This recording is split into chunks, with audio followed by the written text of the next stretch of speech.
जय श्री कृष्णा, राधे राधे। कार्तिक मास महात्म्य 21वां अध्याय सुनेंगे आज।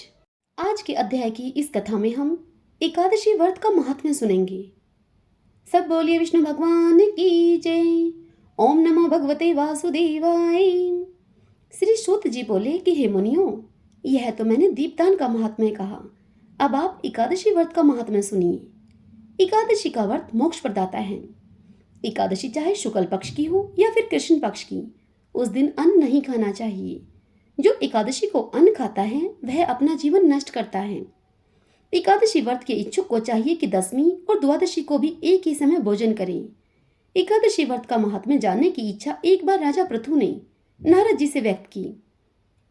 तब नारद जी ने राजा पृथु को जो कुछ बताया, हे ऋषिगणों, वही सब मैं आपसे भी कहता हूँ।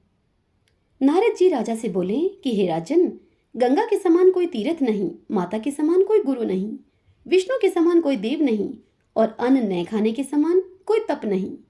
शांति के समान कोई संसार में सुख नहीं है। सत्य के समान कोई ज्योति नहीं, और कार्तिक के समान कोई मास नहीं है। ज्ञान से बढ़कर कोई लाभ नहीं है, और एकादशी के समान कोई व्रत नहीं है।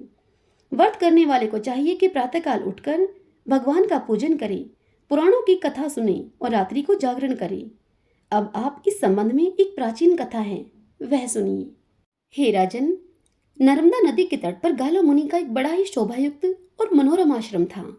उनका पुत्र भद्रशील भगवान विष्णु का परम भगत था। भद्रशील अपने मित्रों के साथ भगवान की मूर्ति बनाकर उनकी पूजा किया करता था।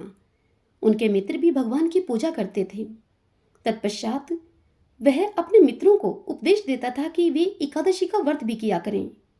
अपने पुत्र के उस चरित्र को देखकर एक बार गाला मुनि ने अपने पुत्र से बड़े ही स्नेहपूर्वक पूछा कि हे पुत्र, तुम हर समय भगवान विष्णु की पूजा अर्चना में लगे रहते हो तथा दूसरों को भी इसके लिए प्रेरित करते हो, यह उपदेश तुम्हें किसने दिया? यह सुनकर भद्रशील ने सर्वप्रथम अपने पिता को नमन किया और फिर श्रद्धायुक्त होकर कहा कि हे पिताश्री, मैं आपको अपने पूर्व जन्म का वृतांत बताता हूँ। पूर्व जन्म में मैं चंद्रवंश में धर्म कीर्ति नाम का एक राजा था। मैंने दत्तात्रेय जी से शिक्षा ली थी और उस जन्म में मैंने 1000 वर्षों तक शासन किया, किंतु जीवन के उत्तरार्ध में मैं दुर्भाग्यवश पूरी संगत में पड़ गया। वेद मार्ग को छोड़कर मैं पाखंड के मार्ग पर चल पड़ा। मेरा आचरण बिगड़ा तो मेरी प्रजा का आचरण बिगड़ते भी देर नहीं लगी। एक दिन मैं शिकार खेलने के लिए वन में गया। उस दिन मैं भूखा प्यासा ही रहा। घूमते घूमते मैं नर्मदा नदी के तट पर जा पहुंचा। संयोगवश उस दिन एकादशी की तिथि थी। वहां अनेक वैष्णव भक्त भगवान का कीर्तन कर रहे थे। मैं भूखा प्यासा वहीं पर पड़ा रहा रात्रि भर और उनका कीर्तन सुनता रहा, क्योंकि भूख के कारण मुझे नींद तो आ नहीं रही थी। प्रातः होने पर इधर उनका कीर्तन खत्म हुआ और उधर मेरे प्राण निकल गए। यमदूत मुझे लेकर अब चित्रगुप्त जी के पास जा पहुंचे।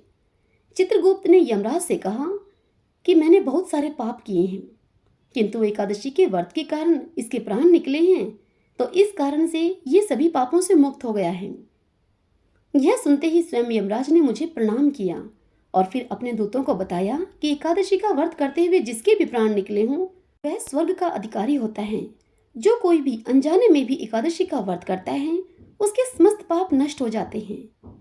इसके बाद हे पिताश्री, मुझे एक सुंदर विमान में बिठाकर स्वर्ग भेज दिया गया और इसके बाद हजारों वर्षों तक इंद्रलोक और विष्णुलोक में निवास करने के पश्चात अब मैंने आपके यहाँ जन्म लिया है। हे ऋषियों, इतनी कथा सुनाकर नारद जी राजा पृथु से आगे कहते हैं कि हे राजन, एकादशी व्रत की महिमा अपार है। जो भी श्रद्धा भक्ति से इस कथा को पढ़ता है अथवा सुनता है उसके समस्त पाप नष्ट हो जाते हैं और सब सुख भोग कर वह अंतकाल में बैकुंठ का अधिकारी होता है। श्रीमन नारायण नारायण नारायण, भजमन नारायण नारायण नारायण। ओम नमो भगवते वासुदेवाय।